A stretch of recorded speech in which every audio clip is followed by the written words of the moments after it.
Kung yung paborito mong jet parang nakalimutang mag-gym, baka fan ka ng Sky Knight. Pero trust me, kahit medyo chunky ang itsura niya, kaya niyang lumaban sa pinakamagagaling. Balik tayo sa 1952, ang Douglas F-3D Sky Knight, hindi siya flashy, walang swept wings, walang sonic boom, puro malaking boxy body lang. Pero kahit ganun, itong all-weather night fighter na to ay naging game changer para sa US Navy at Marines.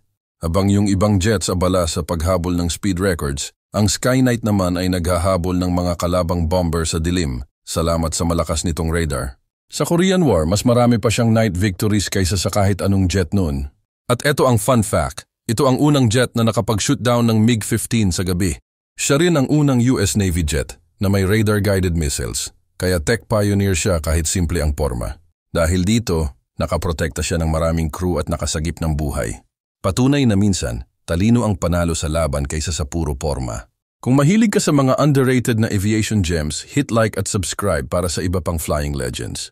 Ikaw, ano ang paborito mong underrated aircraft? Comment mo sa baba.